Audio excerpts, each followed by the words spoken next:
talking about good arguments and wastings of public monies, there are a number of watchdogs, but I think perhaps the most effective of all those watchdogs out there, and hated by the left, I might add, and Liberals, and particularly local government, but geez, increasingly central government as well for doing so, is the Taxpayers Union. They've made it an important imperative to say, well, wait on, it's nobody else's money except yours and mine, and therefore have acted as an unofficial watchdog for how that money is being spent. Lower taxes, less waste, more accountability are their maxims, championing value for money from every tax dollar. Well, yet again, they have uncovered what would seem to be, on the scheme of it, another brilliant example of completely screwed up government priorities that frankly make Wellington Water, well, look as if it's got a brother or a sister, and this at a central government level. Talk about it is Rhys Hurley from the Taxpayers Union. Rhys, welcome to the show. Good afternoon to you. Thank you for having me, Michael. Listen, mate, in particular case we're talking about, you revealed through an Official Information Act request, it's to do with buses in this country and how they're managed. Can you take us through it, please? Yeah, so what we've discovered is there's this system called the National Ticketing System.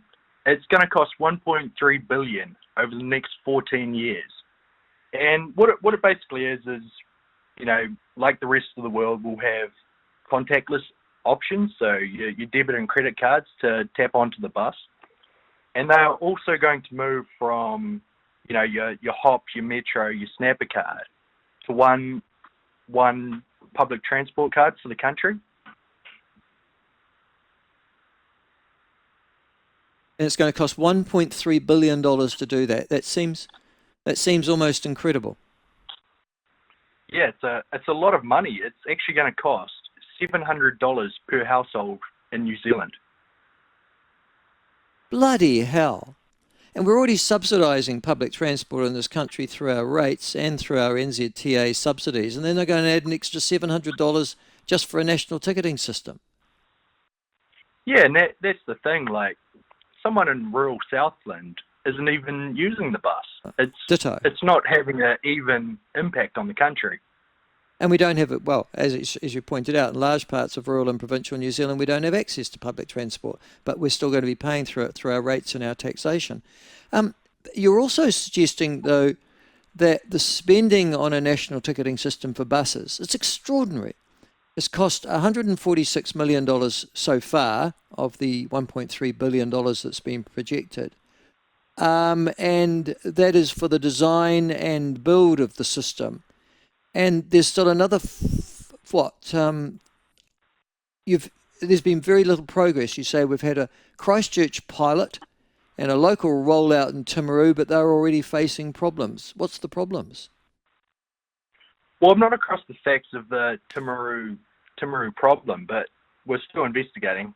So what happened, they were meant to have rolled out in December, and it's been pushed back again. Because this system was actually, they started working on it back in 2009, which is 15 years ago. And good grief. The launch isn't, I know, the launch isn't even ready to be complete until 2026. I asked my local, as a result of this, and in my other guise as a regional councillor at Otago, I asked my local councillor or council chief executive on this, and he says that councils themselves don't have any exposure to this. This is financial exposure. This is fully funded by the New Zealand TA or Waka Kotahi. But they do fund a portion which is budgeted for. So the costs of this simply, although they're largely funded by NZTA, it would appear that regional councils who run public transport in this country will be contributing dollars in some way, shape or form to this as well. Yeah, so we've found that 93% of the costs will be paid for by the New Zealand Transport Authority, which leaves the other 7% to councils. Councils, yeah. So I'm not, which is, and the other thing you're suggesting is that you've found out this information through the Official Information Act. Is there nowhere where this information is reported, progress, costings, etc., in a national document that needed you to go to the OIA? Well, we didn't find it at the time, but or this could have been updated. But the New Zealand Transport Authority does have a page for the national ticketing system, where it also says, Auckland has done the first stage of this implementation. So they do have the contactless option and their hop card for 7.7 million. So what we believe is that shows this can actually be done for a lower cost if we move to contactless and keep the regional cards we already have, the public transport cards, your hop card, your Metro, your Snapper, and your B card. So just to explain, listen, I don't travel by buses for three reasons, and one of them is there's a lot of smelly, psychotic people that I don't want to associate with in a confined space.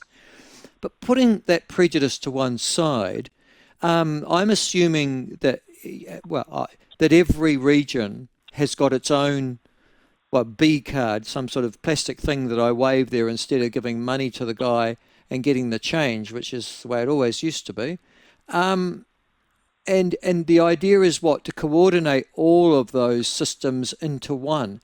How the hell does that cost $1.3 billion? Well, the fact is it shouldn't. And taxpayers don't have to fork out for this. They can do the contactless option and keep what we have at a far lower cost. And there's, already things that money needs to go to, like the Dunedin Hospital. Oh, anything. 1.3 billion would go a long way.